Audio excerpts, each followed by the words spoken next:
ನಮಸ್ಕಾರ ವೀಕ್ಷಕರೇ, ಎಲ್ಲರಿಗೂ ಒಂದು ಚಾನಲ್ಗೆ ಆತ್ಮೀಯವಾದಂಥ ಸ್ವಾಗತ. ಇವತ್ತಿನ ವಿಡಿಯೋದಲ್ಲಿ ನಾವು ಕ್ವಾಟ್ಲೆ ಕಿಚನ್ನ ವಿನ್ನರ್ ಯಾರು, ರನ್ನರ್ ಅಪ್ ಯಾರು, ಹಾಗೆ ಸೆಕೆಂಡ್ ರನ್ನರ್ ಅಪ್ ಯಾರು ಅನ್ನೋದ್ರ ಬಗ್ಗೆ ನೋಡೋಣ ಬನ್ನಿ. ಅದಕ್ಕಿಂತ ಮುಂಚೆ ವಿಡಿಯೋ ಲೈಕ್ ಮಾಡಿ, ಶೇರ್ ಮಾಡಿ, ಮರದೇ ನನ್ನ ಚಾನಲ್ ಸಬ್ಸ್ಕ್ರೈಬ್ ಮಾಡಿ. ಈಗ ಇನ್ನೇನು ಬಿಗ್ ಬಾಸ್ ಸೀಸನ್ 12 ಕೂಡ ಬರುತ್ತೆ, ಅದ್ರ ಬಗ್ಗೆ ಅಪ್ಡೇಟ್ಸ್ಗಳಿಗಾಗಿ ಕೂಡ ನನ್ನ ಚಾನಲ್ ಮರದೇ ಸಬ್ಸ್ಕ್ರೈಬ್ ಮಾಡಿ. ಬನ್ನಿ ವಿಡಿಯೋ ಸ್ಟಾರ್ಟ್ ಮಾಡೋಣ. ವಿಡಿಯೋ ಸ್ಟಾರ್ಟ್ ಮಾಡೋಕ್ಕಿಂತ ಮುಂಚೆ ಹೋಗಿ ಸಬ್ಸ್ಕ್ರೈಬ್ ಬಟನ್ನ ಸಬ್ಸ್ಕ್ರೈಬ್ ಮಾಡಿ, ಹಾಗೆ ಲೈಕ್ ಕೂಡ ಮಾಡಿ, ಶೇರ್ ಕೂಡ ಮಾಡಿ. ಕ್ವಾಟ್ಲೆ ಕಿಚನ್ ಕಲರ್ಸ್ ಕನ್ನಡದಲ್ಲಿ ಮೂಡಿದಂಥ ಒಂದು ವಿಭಿನ್ನವಾದ ರಿಯಾಲಿಟಿ ಶೋ ಅಂತಲೇ ಹೇಳ್ಬೋದು. ಯಾಕಪ್ಪ ಅಂತಂದರೆ ಕುಕ್ಕಿಂಗ್ ಬರಲಾರ್ದ್ರ ಜೊತೆ ಕುಕ್ಕಿಂಗ್ ಬರೋರು ಸೇರಿಸಿ ಮಾಡೋ ರಿಯಾಲಿಟಿ ಶೋನೇ ಆಗಿತ್ತಂತಲೇ ಹೇಳ್ಬೋದು. ಅದಲ್ಲದೆ ವಾರದಿಂದ ವಾರಕ್ಕೆ ಕ್ವಾಟ್ಲೆಗಳು ವಿಭಿನ್ನವಾದ ಪಾತ್ರಗಳು ಹಾಕ್ಕೊಂಡು ಬರ್ತಿದ್ರು ಅಂತಲೇ ಹೇಳ್ಬೋದು. ಒಂಥರ ಚೆನ್ನಾಗಿತ್ತು ಅಂತ ಹೇಳ್ಬೋದು. ಮಜಾ ಮಾಡ್ಕೊತ ಕುಕ್ಕಿಂಗ್ ಮಾಡ್ತಿದ್ರು ಅಂತಲೇ ಹೇಳ್ಬೋದು.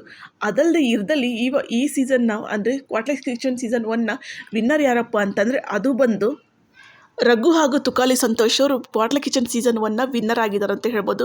ಸೆಕೆಂಡ್ ರನ್ನರ್ ಅಪ್ ಯಾರು ಅಂತಂದರೆ ಅದು ಬಂದು ದಿಲೀಪ್ ಅವರು ಸೆಕೆಂಡ್ ರನ್ನರ್ ಅಪ್ ಆಗಿದ್ದಾರೆ ಅಂತಲೇ ಹೇಳ್ಬೋದು. ಇದ್ರ ಬಗ್ಗೆ ನಿಮ್ಮ ಮನಸ್ಸಿಗೆ ಕಮೆಂಟ್ ಬಾಕ್ಸಲ್ಲಿ ಕಮೆಂಟ್ ಮಾಡಿ. ನಿಮಗೆ ಯಾರು ವಿನ್ ಆಗಬೇಕಿತ್ತು ಈ ಸೀಸನ್ನ ಅನ್ನೋದ್ರ ಬಗ್ಗೆ ಕೂಡ ಕಮೆಂಟ್ ಮಾಡಿ. ಇನ್ನು ಬಿಗ್ ಬಾಸ್ ಅಪ್ಡೇಟ್ಗಳಿಗಾಗಿ ಮರದೇ ಚಾನಲ್ ಸಬ್ಸ್ಕ್ರೈಬ್ ಮಾಡಿ.